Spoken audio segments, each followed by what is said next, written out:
The Mind Meld Mystery. In the small town of Havenbrook, nestled between rolling hills and thick forests, life was peaceful.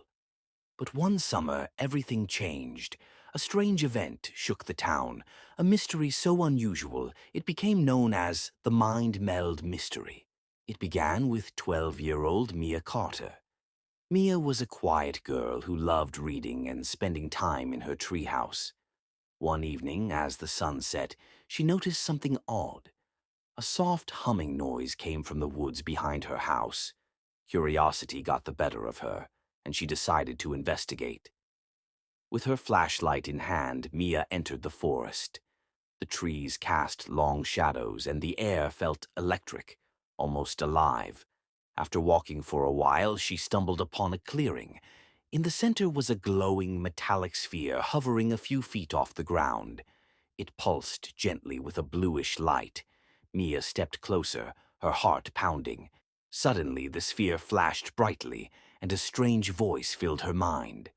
"We mean no harm. Help us." Startled, Mia stumbled back, but the voice continued. It didn't speak out loud.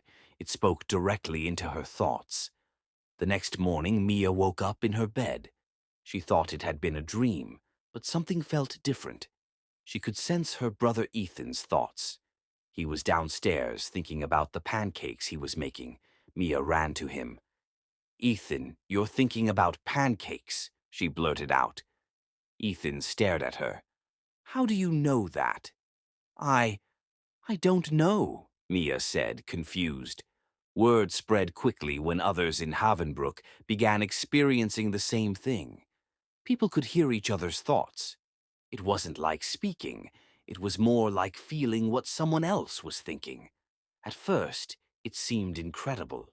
Secrets disappeared, and misunderstandings cleared up.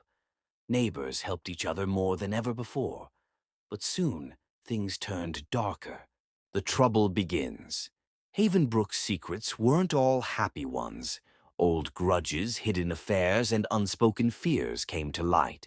Arguments broke out in the streets. People avoided one another, afraid of what their thoughts might reveal. Mia realized the sphere must have caused this strange phenomenon. She decided to return to the forest, but this time she brought Ethan and her best friend, Sarah. They reached the clearing, but the sphere was no longer glowing. Instead, it sat dull and lifeless. Ethan touched it, and his mind filled with images, a distant planet covered in shimmering blue oceans and silver cities.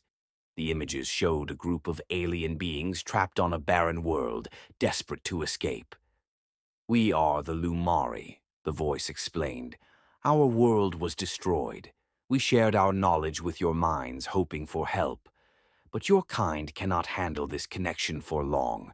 We must leave soon, or it will destroy you."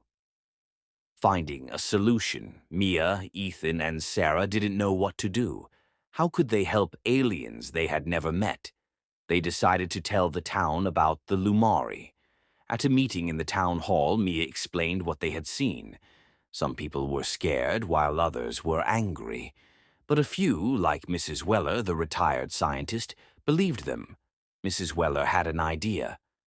"If the Lumari shared their minds with us, maybe we can build something to help them leave. But we need their guidance." Mia and her friends returned to the woods, this time with Mrs. Weller. They touched the sphere together, and the Lumari shared blueprints for a strange machine. It looked like a mix between a satellite and a beacon. For weeks, the townspeople worked together. Carpenters, electricians, and even kids like Mia helped build the machine. During this time, something changed in Havenbrook. The people started to understand each other more deeply. Even with their secrets exposed, they became kinder, more forgiving. The departure. Finally, the machine was complete. It stood tall in the clearing, buzzing with energy. The Lumari thanked the people of Havenbrook through the sphere. "You have given us hope," they said. "We will leave your world in peace." The machine activated, sending a beam of light into the sky. The sphere dissolved into tiny particles, which floated away like fireflies. As they disappeared, the mind-melding ability faded too. The people of Havenbrook felt a strange emptiness, but also relief. Life returned to normal, but it wasn't quite the same. The town was closer, more united. They had shared something extraordinary. Years later, Mia often wondered about the Lumari. Did they find a new home? Were they safe? She would never know, but she felt proud of what her small town had done.